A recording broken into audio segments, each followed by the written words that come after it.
Thanks everybody for joining us. I'd like to introduce you to this beautiful lady. Her name is Desiree Fantini, and she hails all the way from New Jersey in America and is one of our adopted citizens now.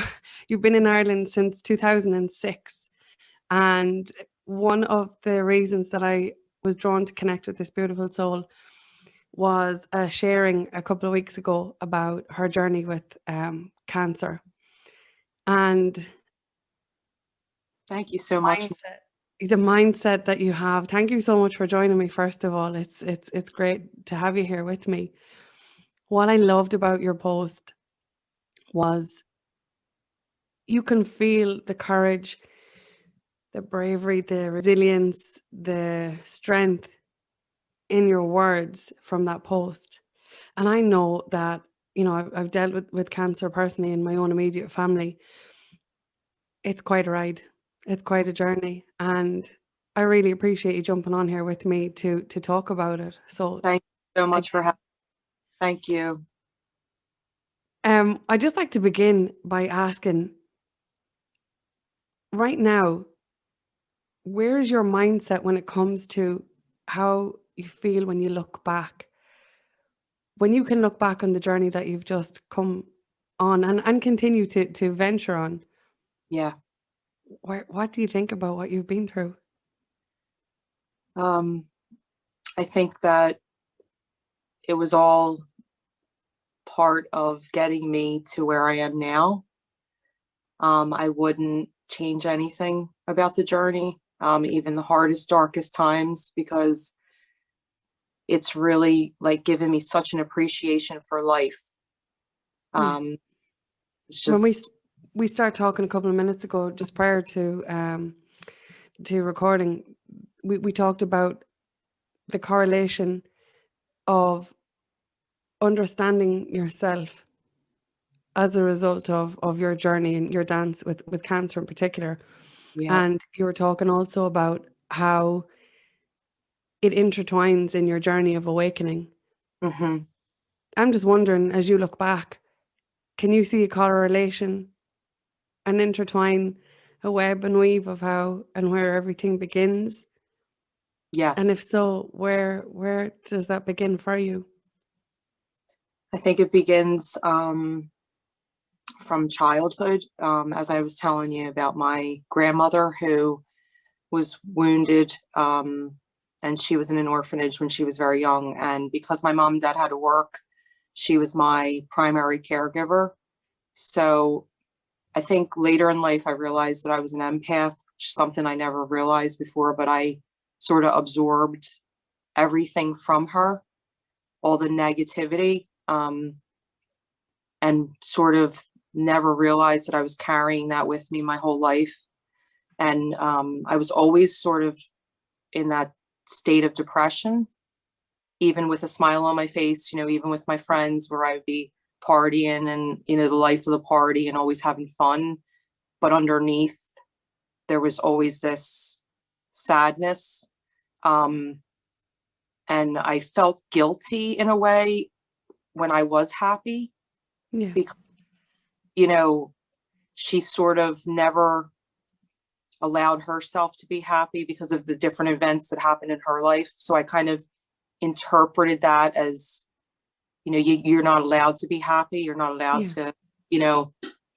So your experience is basically being in the company of your grandmother. Mm-hmm. You felt like you absorbed quite a lot of her own trauma. Yes.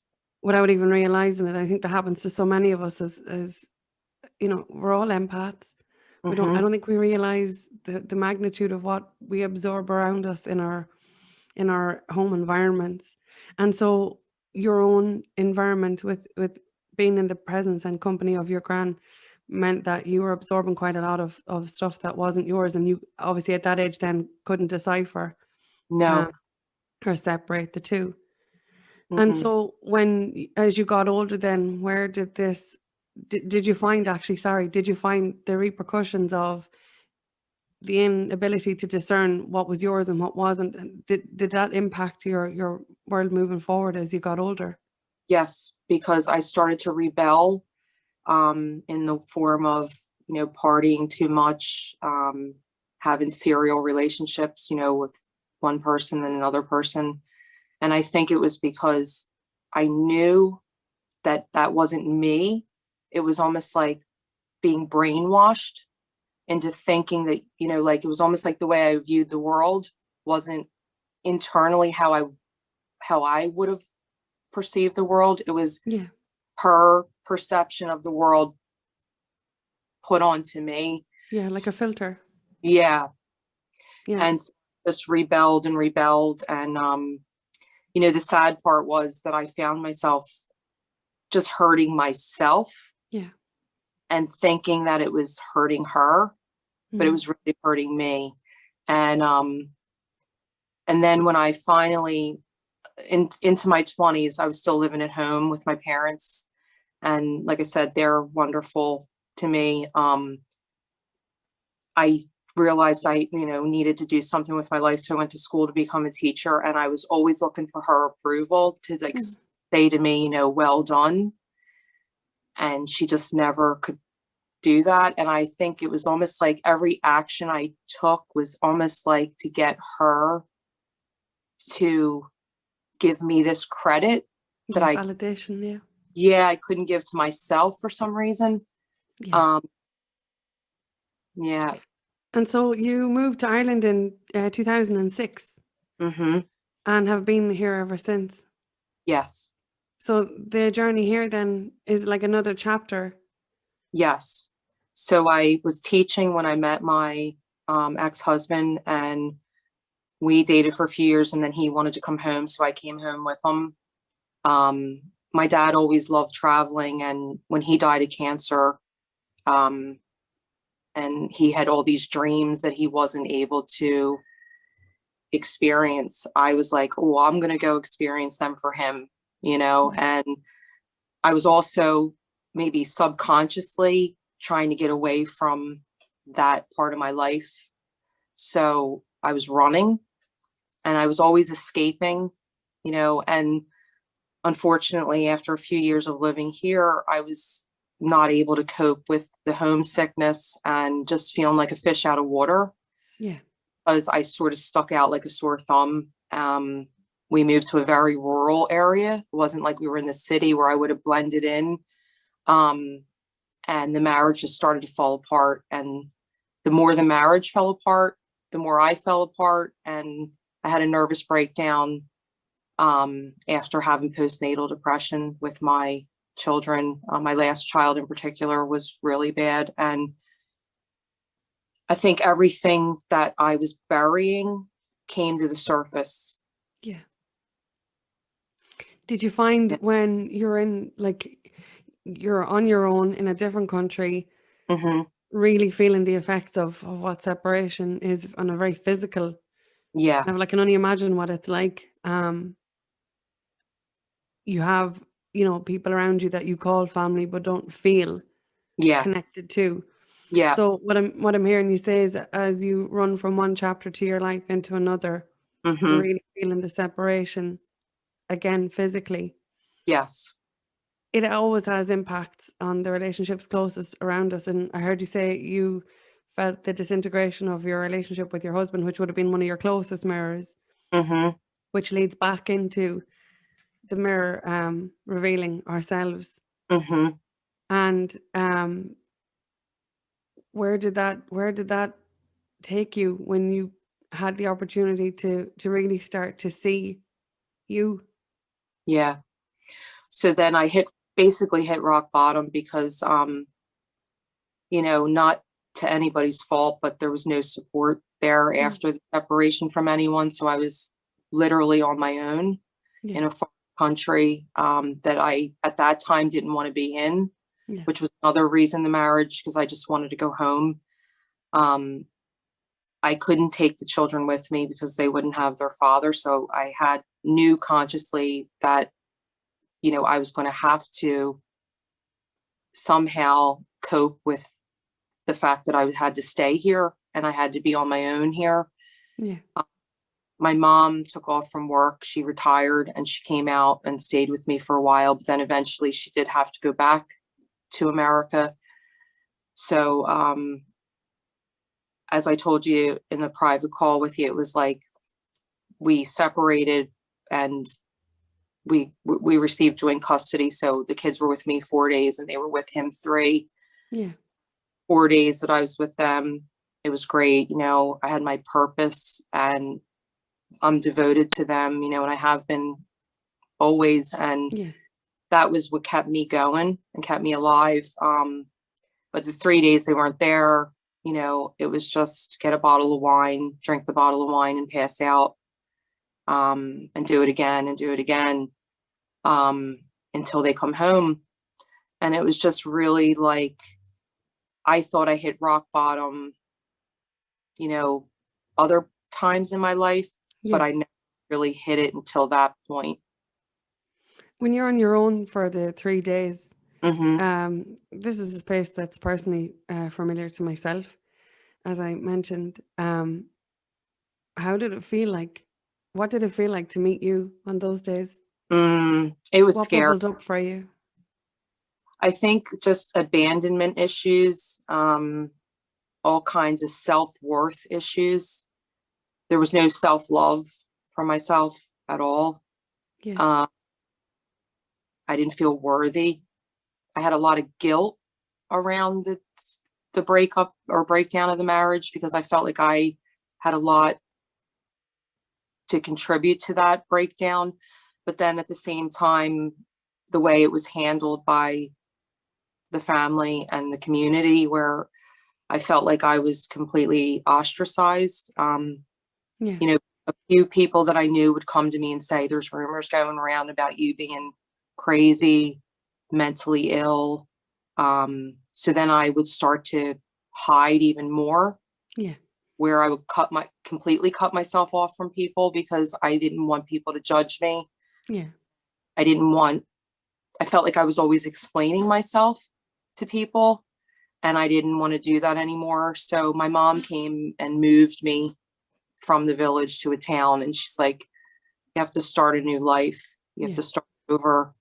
And I started to piece things back together, like Yeah. build myself back up at that point. But there was still that underlying fight or flight mode that I was always in. So it's like you could feel your body in high alert all of Mm-hmm. the time, and you can Yeah. feel tension, dormant, Yeah. sleeping, ready to kind of, come or go at any point. Yeah. So you got a fresh start and you have an awareness of yourself. You know at this point that, life is in showing you rather two very different pictures. The one where you have your role and your purpose and you can identify very much with motherhood and you've something, a lifeline to keep pulling you forward. And then the opposite, which is you meeting you in whatever way, shape or form it presented. Good Yeah. days, bad days, but riding the roller coaster as you go. So when we fast forward then to a time where you feel like your world is starting to come together, Mm-hmm. can you share then what the impact was of suppressing all of these, Mm-hmm. um, all of these aspects of yourself, where it took you? Yeah. So I did the 3 days, 4 days, with the kids. I had a purpose. The 3 days I was drinking alcohol to numb myself out. And I did that for a while. And I was still in that escapism. I didn't want to live in my reality even more. I didn't want to live in my reality when I was living at home with all these people that loved me around me, Yeah. let alone here with nobody, literally nobody. So you couldn't escape from it anywhere. I couldn't escape from it anywhere. And I really believe it was showing me, it was like I was being forced to see myself. Yeah. Like a No wrong. spotlight put on everything. Yeah. There was And no now more. I was going to say, Mm-hmm. can I ask you now, like from the vantage point that you have now looking back, Mm-hmm. can you see any difference between your life in the States, your life in Ireland, as in your deep emotional states, your the place of your thoughts, the places of the things you believed in about yourself, Mm-hmm. your emotional state. Can you see any big difference, or can you see how they were all like a map back Yeah. in essence to you now? Yeah. They were all a map, definitely. And I think when I was living there, because the lifestyle is so busy and you're always running. I mean, I was working as a teacher. I was going to school at night to get a master's degree, and I was also working on the weekends as a stylist. Like I was doing three, and then I was partying, and I was, I was constantly going, going, going, going. And I don't think I ever stopped to like Yeah. really look at myself. But here, because I was isolated, is how I felt. I lived in a big town in America, close to a city. So being in the countryside did feel isolated for me, but Can imagine. it was almost like I had time, too much time on my hands in a way. But that time made me really stop and look at myself and see the parts of myself that I didn't want to see, the shadow side of us, all those bits and layers and pieces. Once you start to work through them, you can start to, you have to get into the dirt and the muck before you start to see. The gift in it, I guess, isn't it? Yeah. Yeah. So you can I ask, prior to the journey with cancer, were you starting to see the gift in the isolation, or was it the cancer diagnosis? Did it take the cancer diagnosis to really, Yep. you think that you've hit rock bottom? I've heard you mention it a couple of times, and life just seems to take us deeper and deeper until it really catches our attention and says, listen, Yeah. we need to talk. Yep. Was that cancer diagnosis that moment for you, Yep. now looking back? Yeah. It Yeah. took, that's how stubborn I was. Yeah. It took the cancer to really crack me open fully. Yeah. So you're diagnosed with breast cancer in 2016. Mm-hmm. And Yeah. I mean, you're in a different country, already Mm-hmm. feeling the impacts of separation within yourself, Mm-hmm. lack of support within yourself. Everything's manifest externally to meet what you're really believing. You get a diagnosis of cancer with 2 small children as well. I Yep. can't imagine what that must have been like. Yep. Cancer diagnosis, when you've got a tribe of love and support around you, Yep. is one thing. To have this on your own must have taken you even further down this rabbit hole, I can only Yep. imagine. Yep. It did. I actually felt like I was doomed at that point. Like all my worst nightmares were coming true.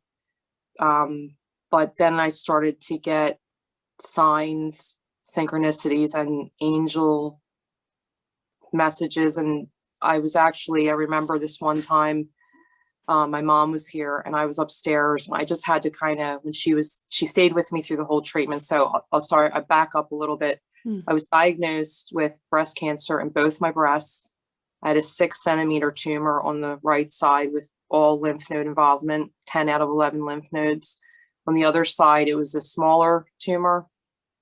So within 2 weeks, I had both my breasts removed.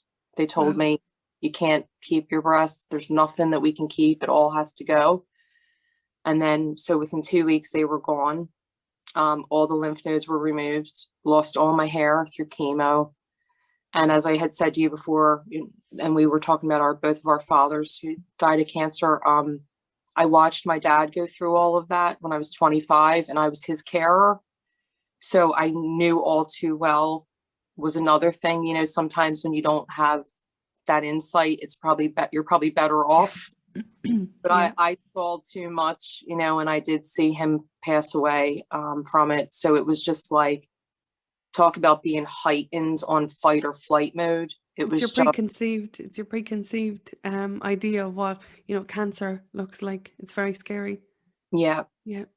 And you So had that on top of all of that. Yeah. And it was just like, I remember being in a mindset, and this is what I try to share on Facebook about your mind, how powerful it is, because I was always thinking about the worst case scenario, and in terms of my children and different things relating to my ex-husband and things like that. And it was just like, I couldn't figure out what my purpose was of being here. So I was always in that negative place. But I got pretty severe news about the cancer. And then I had to go through and I just automatically assumed I wasn't going to make it, that I was going to be like my dad and I was going to pass away young. My mom came over, and like I said, she retired, and she came over and stayed with me. And I remember this one particular time I usually had to go upstairs and just tell her I was taking a nap, because I didn't want to cry all the time in front of her, because she had lost her husband. She had lost both of her parents to cancer. And then now her daughter has cancer. And so I would say, Mom, I'm going to go take a nap, but I would actually go upstairs to cry in my room. And I remember laying in bed, and I was in that hysterical crying where I couldn't stop. And I felt something hold my hand. So it was definitely an angel. And it was holding my hand, and it was like all these things started to show themselves to me. And I said to you before, I was able to see spirit when I was younger, but that for some reason was turned off, or I closed it off during most of my life. But I was able to see my grandfather appeared to me, and my dad, I saw his spirit after he died. Then it was closed off for years. Yeah. So then all of a sudden, these things started happening again. So the angel was holding my hand. And then from there, different gifts started to show up. But the treatment lasted a year. And then they said to me, we have to have all guns blazing to cure you. And as I said to you before, if it was a different receptor or a different type of breast cancer, it probably wouldn't have been as good of an outcome. But it was estrogen positive. So I was able to take estrogen blockers, which I'm on now. And I also had to have a like a oophorectomy. My ovaries had to be removed. So I had that surgery as well. But I miraculously got through it, and was on the road to recovery. And then all these signs started to show up that you're going to be okay. What a ride, what a journey. I'm in awe listening to you, honestly, and my total respect for what you've been through. It's listening to you, I can witness trauma on top of trauma on top of trauma. Mm-hmm. And you said it a couple of minutes ago when you were talking, like, even going upstairs under the pretense to take a nap, just to feel, to cry, when looking back, the one person actually you want probably most in the world is your mum downstairs. Yeah. And that's probably absurd to listen to in one sense, because people are like, why don't you just go down? But you don't. Yeah, because it's not the done thing. It never was the done thing in your world, which leads me to I'm sorry, I'm absolutely in awe of what you've actually lived through, and again, even more to get an even bigger insight into your journey now is just, I feel very humbled, first of all, to be listening to this, and I sincerely mean it. Thank you so much. Understanding the importance for me listening to you, which is one of the main reasons I wanted to talk to you. I was very, very anxious to talk to you. My own mum has just finished treatment for breast cancer equally. And to stress the importance of the amount of times we suppress our emotions, our beliefs, our thoughts, our experiences, the amount of times that we keep everything in, we don't talk about it, we don't discuss it, we don't even, which is something that myself and yourself spoke about, was we don't even realize the impact of the likes of something like our childhood has had. Yeah. how we have grown up in the environments that we've grown up in, how to the outside world they look perfect. We don't know any different. Mm-hmm. I have my experience of my childhood, you have your experience of yours, the next person has theirs. And one of the things that really confused me was I had pretty much a picture perfect, in my eyes, childhood. So Mm-hmm. where does all of this, this unresolved stuff come from? Where does something as simple as somebody like yourself, in the depths of their fear, terror, grief, loss, Mm-hmm. in the depths of that, where do they learn to excuse themselves to sleep, to protect the other person? Mm-hmm. Learned. It's all learned. Yeah. We as humans learn to suppress so much. We learn to keep it all in. We learn not to talk about it. We learn not to feel. And listening to your story, you're talking about, you're able to identify what your greatest fear was, which is the loss of your own everything. Being a mum, what's Yeah. going to happen to your children in particular, Yeah. the loss of your the everyday things that we take for granted, Yeah. the capacity to get up, shower yourself, dress yourself, jump into the car, go somewhere, all of these things. I mean, I can only imagine like a shock to the system where you're Yeah. taken to a grinding halt, and the what ifs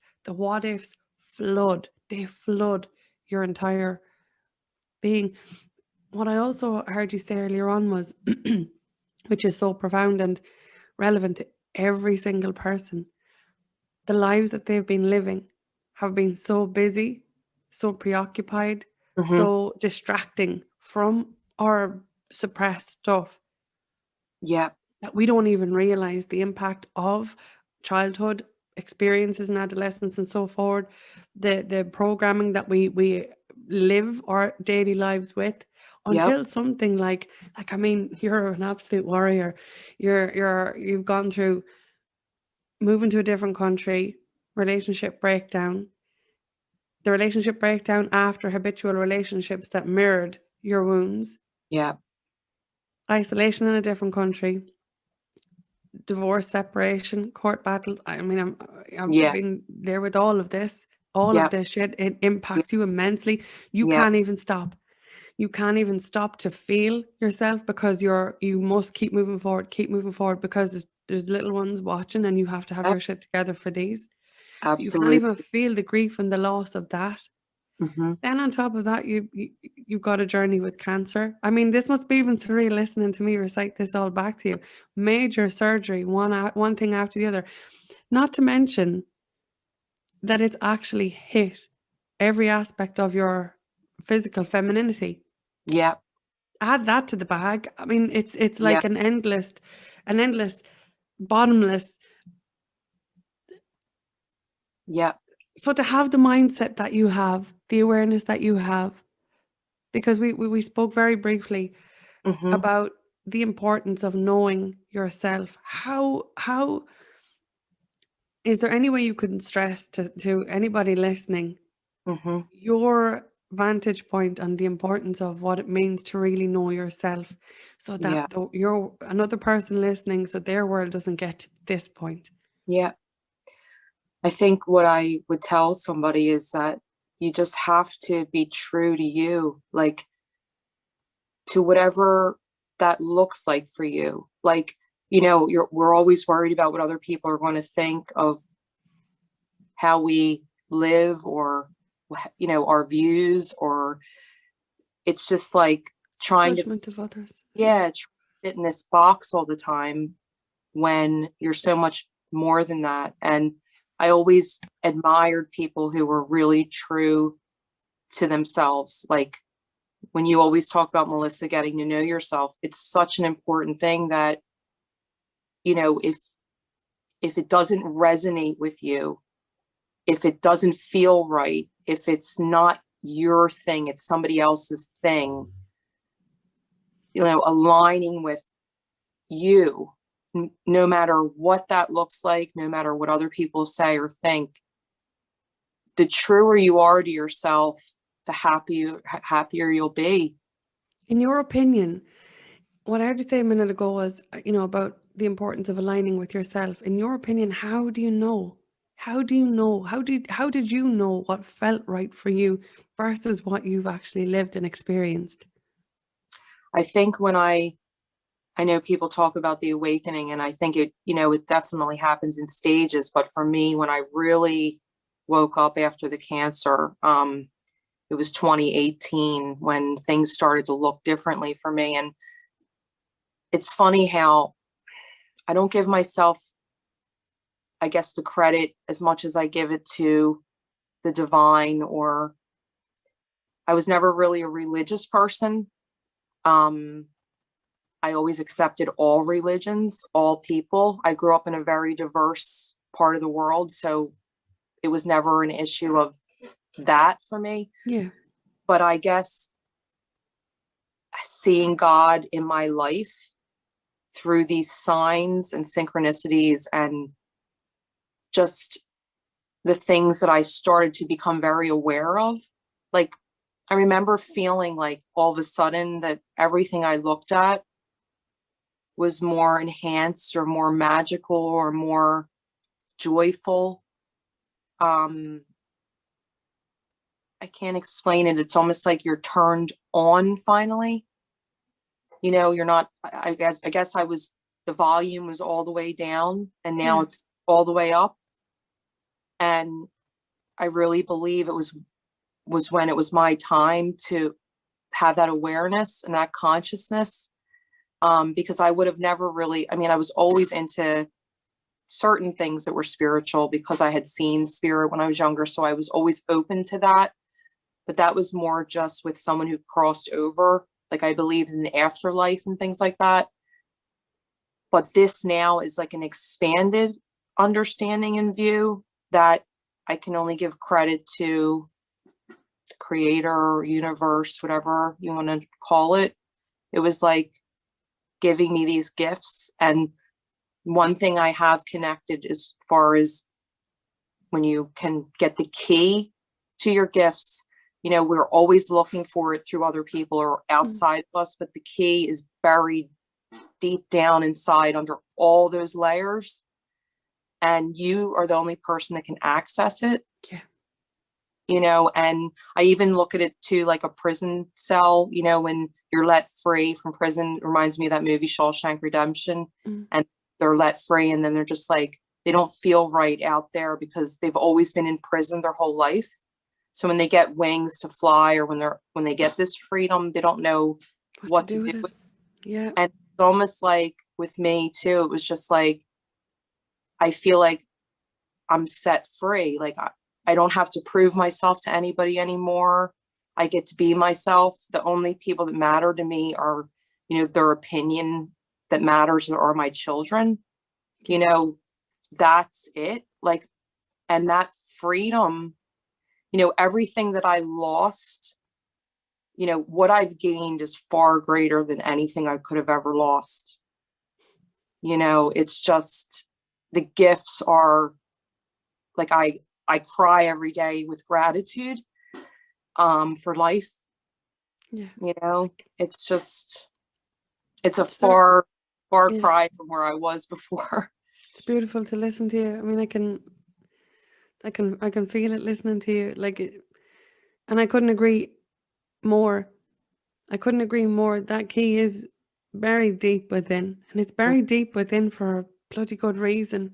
Yeah. So that you really let go of the unmerciful amounts of shit you believe in, that you invest your time, energy, and presence experiencing, the feelings, the madness of the mind that is so irrelevant.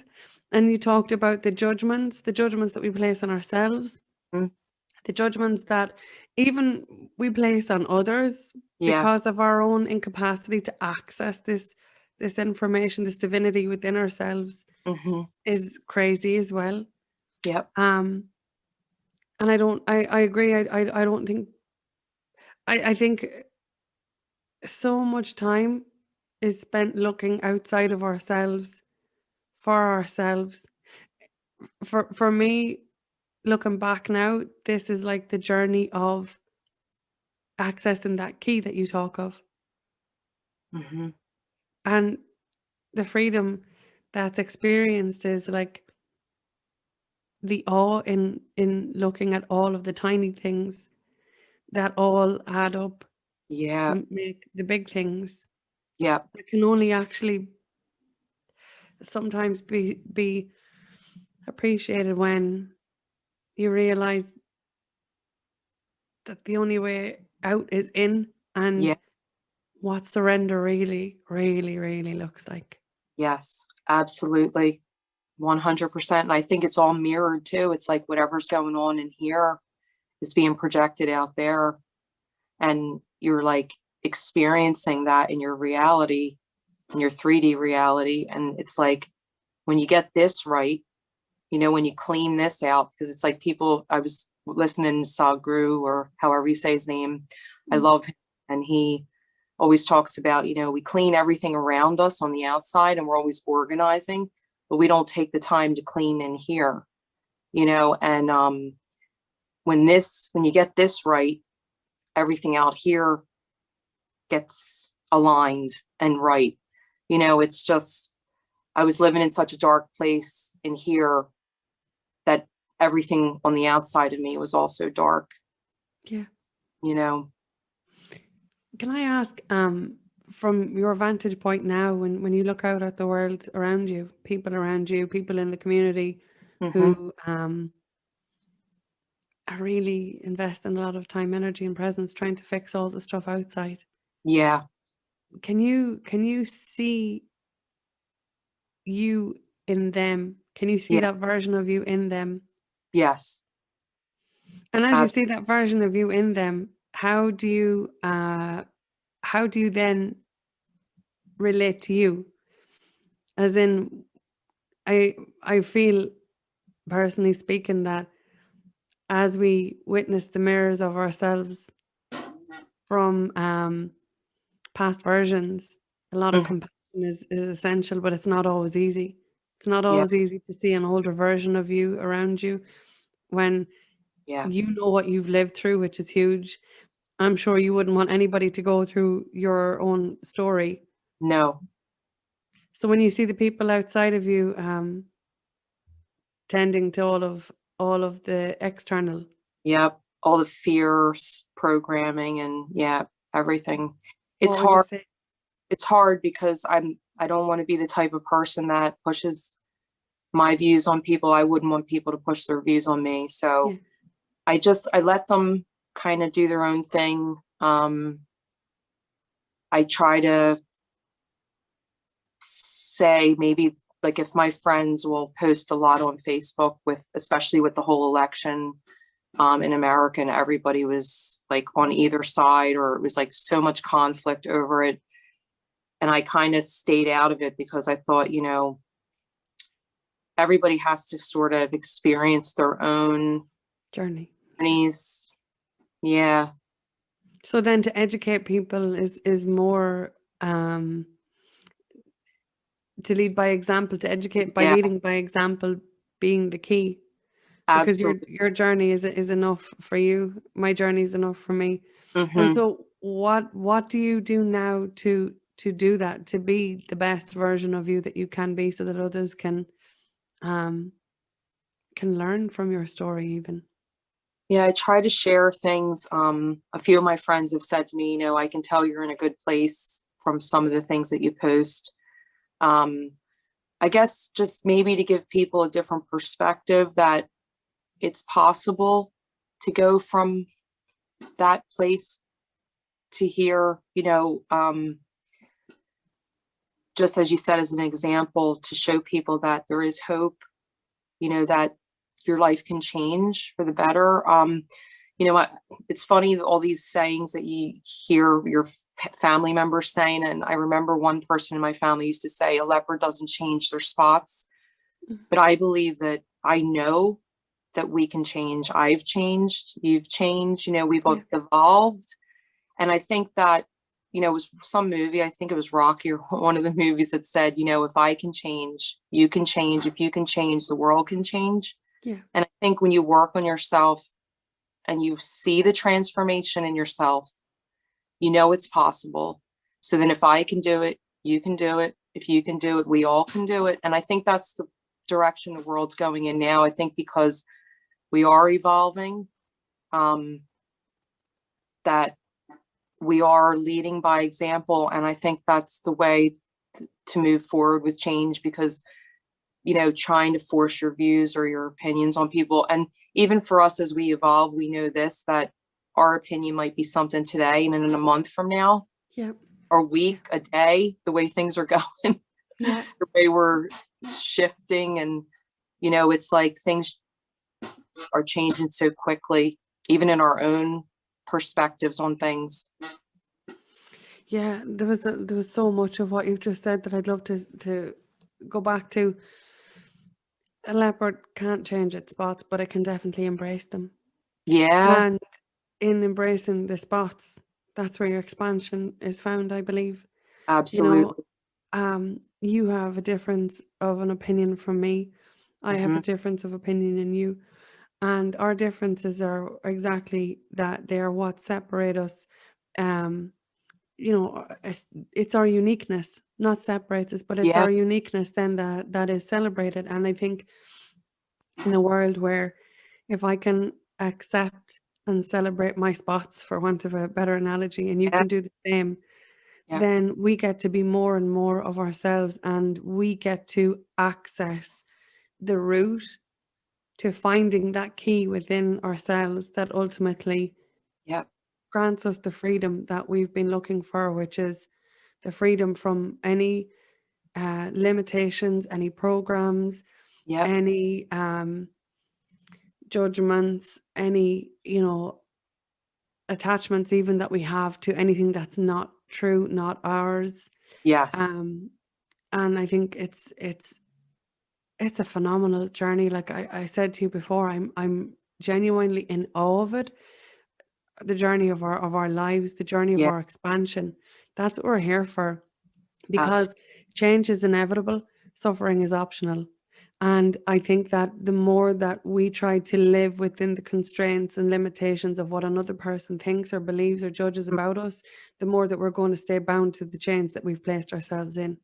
And they're Absolutely. the chains that we've placed ourselves in based on, like I said, you spoke about this at the very beginning, programming's imprinted with our environment, society, the Yeah, viewpoints of other people, our families, whatever it might look like. I don't care at this stage, yeah, because all I care about is, personally speaking, my own expansion, my own evolution, my own yeah, acceptance of the fact that we live in a world where change is guaranteed.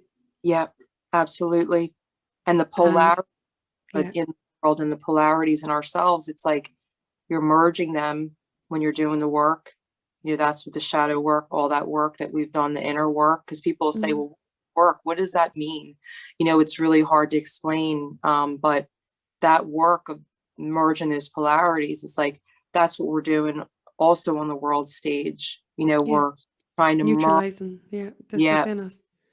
Yeah, neutralizing that polarity so that it doesn't have an active place in our field, yes, in our inner world or our external world, to neutralize that within ourselves so that we can come to a place of balance, so that when the yeah, shit does hit the fan, we can yeah, actually ground everything around us, yeah.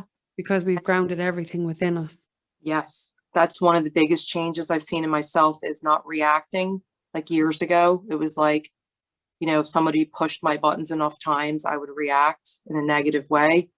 Yeah, And when you, and even when you hear bad news or when things go wrong, it's like the place I've come from with handling that now is so Yeah. different. And if we can all get to that place, where we can handle things in a more peaceful way, Yeah. our own lives. And Manage then, the little things. yeah, And the little things are, you know, for me, just listening to or reflecting back on this entire conversation, the little things are questioning what what do I believe about myself? mm-hmm, Why do I believe that? mm-hmm, Why do I think this? Why do I feel this? And it's not to rehash your story or your wounds or yeah, anything in a let me hold on to this shit even tighter, yeah, but to understand my why. yes, And when I understand my why, it means when my back's to the wall or I'm in a situation that life throws a curveball at me, I have the bandwidth to know I have a choice yeah, in how I respond to this or how I react to this. And yes, I think personally speaking, that's overlooked so much. yeah, it Your is. choice in those tiny moments, because Yep, it's those moments that compound. I have no choice. I have no choice. I have no yeah, choice. I have no choice. Why? yeah, Because such and such a person said this, or I'm going to be this. yeah, I'm going. It's, oh my god! It just blows my circuits even thinking about it. you're so right. And if we can stabilize that individually, to tap back to what you said, I think that is how the picture changes in the world. Mm-hmm, Then you've got a lot of people on the planet working from a balanced, centered place, yeah, owning their shit, taking accountability and responsibility for themselves, because you are a prime example of what it has. How do I even say this? A prime example of a human in an experience where you have literally, you know, no other option but to accept what is before you.